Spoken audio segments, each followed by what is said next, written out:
When connecting a 10 kilowatt 240 volt furnace, understanding the appropriate wiring methods is crucial for safety and compliance with the National Electrical Code, or NEC. The question arises whether a number 6 NMB cable can be used for a 60 amp branch circuit. According to NEC Table 310.16, number 6 NMB cable is typically rated for 55 amps. Therefore, it is not suitable for a 60 amp circuit. The code mandates that branch circuit conductors must have an ampacity of not less than 125% of the continuous load. In this case, with a 48 amp load, multiplying by 1.25 gives you 60 amps. Hence, the branch circuit conductors need to be rated for at least 60 amps. Since number 6 NMB does not meet this requirement, alternative wiring methods should be considered. Several wiring method options are available for a 60 amp furnace circuit. Firstly, conduit with THHN or THWN-2 conductors. This method is common and reliable, offering excellent protection for the wires. THHN and THWN-2 are types of insulated wires that are pulled inside the conduit. Secondly, metal clad cable, often referred to as MC cable. This type of cable is highly durable and suitable for both exposed and concealed installations. Thirdly, service entrance cable, or SE cable. This cable is designed for use in underground or exposed exterior applications, but it can also be used indoors. Each wiring method has its own advantages and disadvantages. The choice of wiring method depends on several factors. These include the location of the installation, accessibility, and aesthetics. For a basement location, conduit with THHN or THWN-2 conductors or MC cable would be suitable options. When using conduit, the type of conduit must be appropriate for the environment, such as electrical metallic tubing, or IMT, or rigid metal conduit. When pulling individual conductors through conduit, ensure that the conduit fill requirements of the NEC are followed to prevent overheating and damage to the conductors. MC cable provides a robust and flexible solution with its armored jacket providing protection against physical damage. IC cable, while suitable for indoor use, may be more commonly used for its intended purpose of connecting the service entrance to the building. If NMB cable is used, it should be stapled to the lower edges of the floor joists at a maximum spacing of 4 feet. This spacing ensures proper support and prevents the cable from sagging or flexing, which could lead to damage over time. It's critical to adhere to the NEC guidelines for safe and compliant wiring practices. The NEC provides specific requirements for the installation of electrical wiring and equipment. These requirements are designed to minimize the risk of electrical shock and fire. Before starting any electrical work, it's essential to familiarize yourself with the applicable codes and regulations. Additionally, consider local amendments or interpretations of the NEC that may apply in your jurisdiction. Always disconnect power before working on any electrical circuit. Use appropriate personal protective equipment such as safety glasses and insulated gloves. Double-check all connections to ensure they are tight and secure. If you're not comfortable working with electricity, it's always best to hire a qualified electrician. They have the knowledge, skills, and experience to perform the work safely and correctly. In summary, when connecting a 10 kilowatt 240 volt furnace, you need to use a 60 amp branch circuit. Number 6 NMB cable is not suitable for this purpose due to its lower ampacity rating. Consider using conduit with THHN or THWN-2 conductors, MC cable, or SE cable instead. Always follow the NEC guidelines for safe and compliant wiring practices. Remember that electrical work can be dangerous, so always take the necessary precautions to protect yourself and others. Choosing the correct wire size is paramount for safety and efficiency in electrical installations.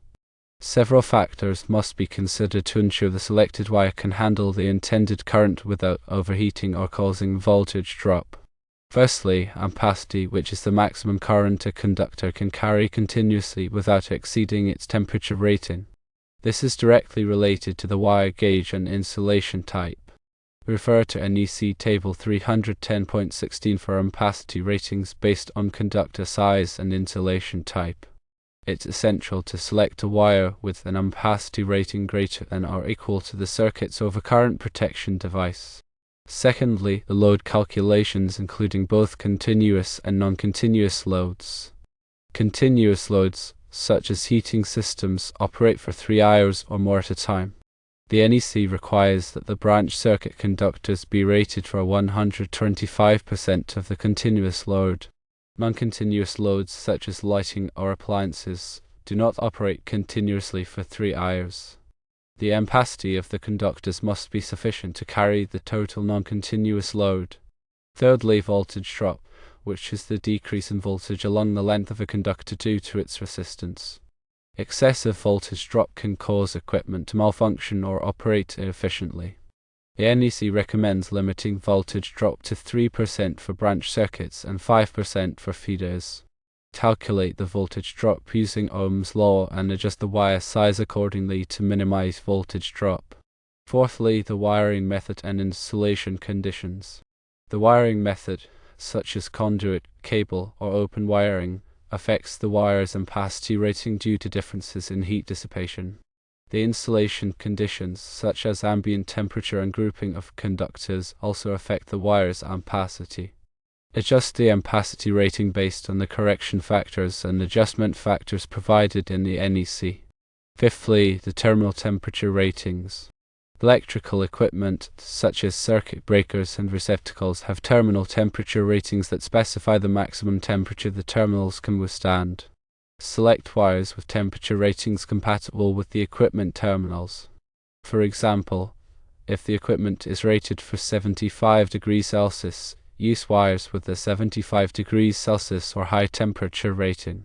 Consider the insulation type of the wire, as different insulation types have different temperature ratings and ampacity values.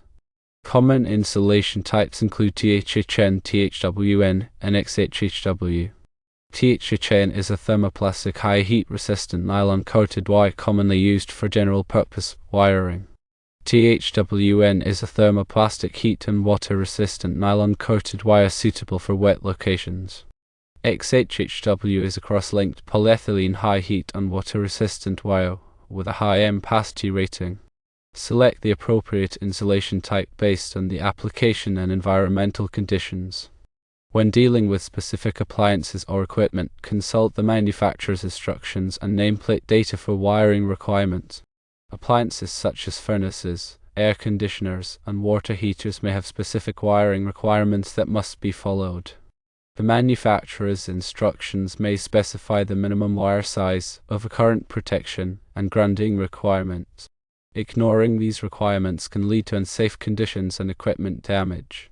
In summary, selecting the correct wire size is crucial for safety, efficiency, and compliance with the NEC. Consider ampacity, load calculations, voltage drop, wiring method, and terminal temperature ratings when selecting wire size. Consult the NEC and manufacturer's instructions for specific requirements and recommendations. Always prioritize safety and accuracy when working with electrical wiring. Remember, consulting with a qualified electrician can provide valuable insights and guidance for selecting the appropriate wire size and wiring methods for your specific application. This ensures a safe and reliable electrical installation. Understanding the NEC tables is also vital for electrical work. NEC Table 310.16 mentioned earlier is a crucial reference for determining the allowable ampacities of insulated conductors rated up to 600 volts, based on their size and insulation type. This table considers various factors, including the conductor material, insulation temperature rating, and ambient temperature. The table provides ampacity values for conductors installed in different raceways, cables, and free air. It is essential to use the correct column in the table based on the specific installation conditions.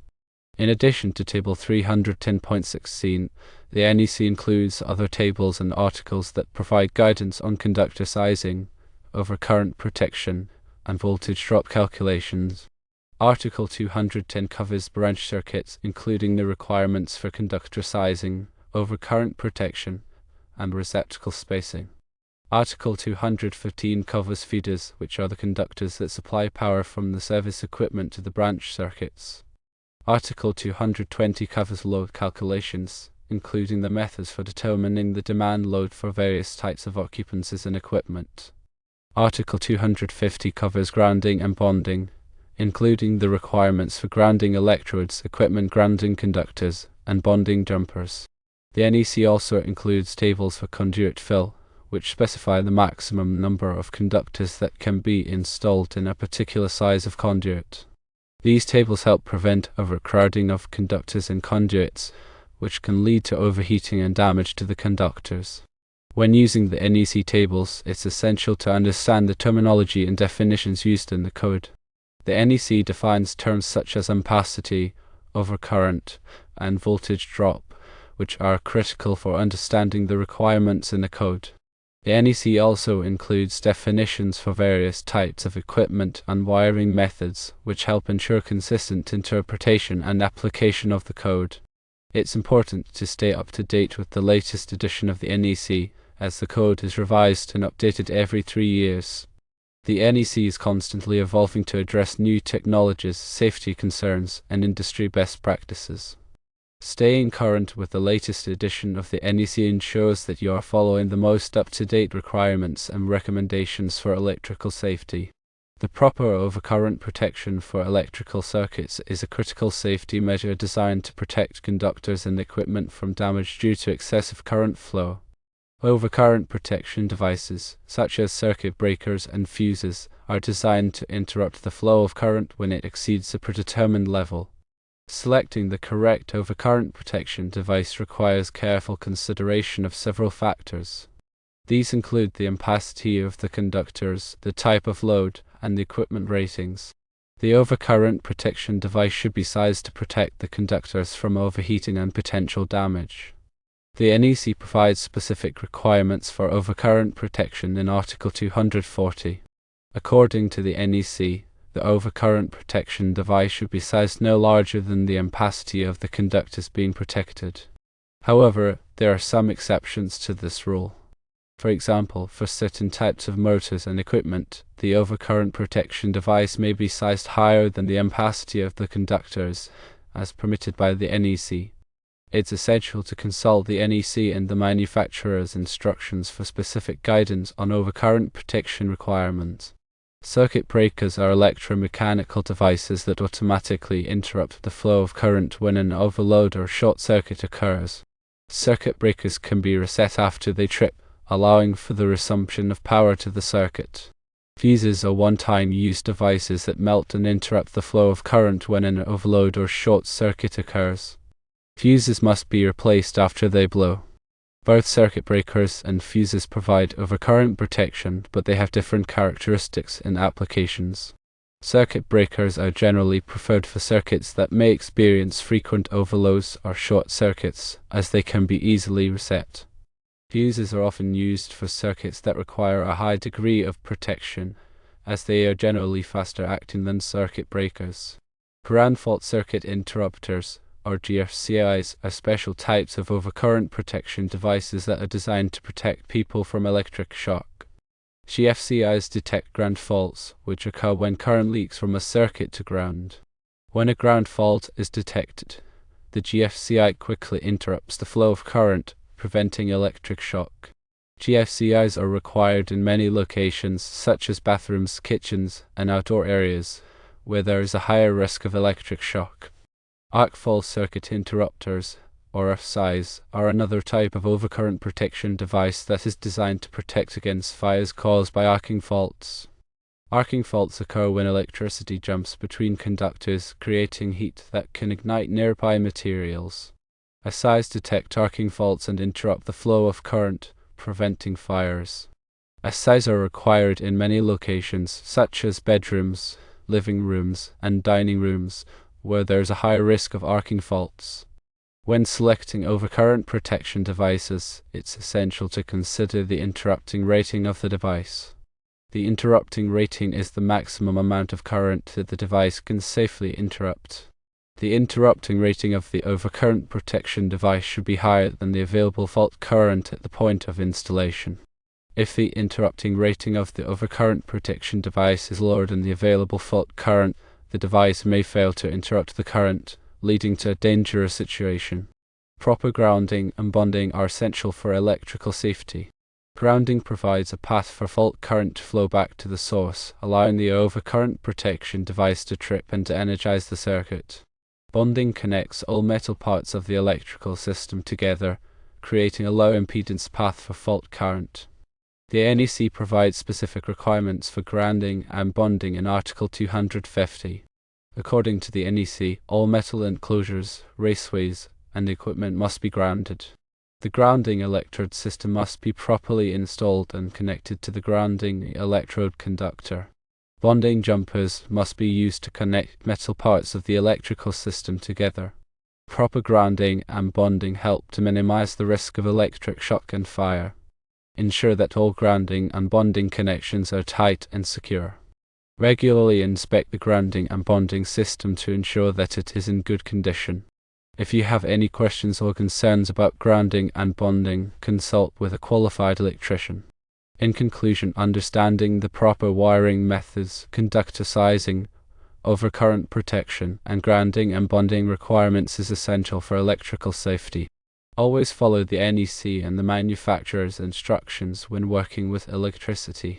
If you are not comfortable working with electricity, it's always best to hire a qualified electrician. They have the knowledge, skills, and experience to perform the work safely and correctly.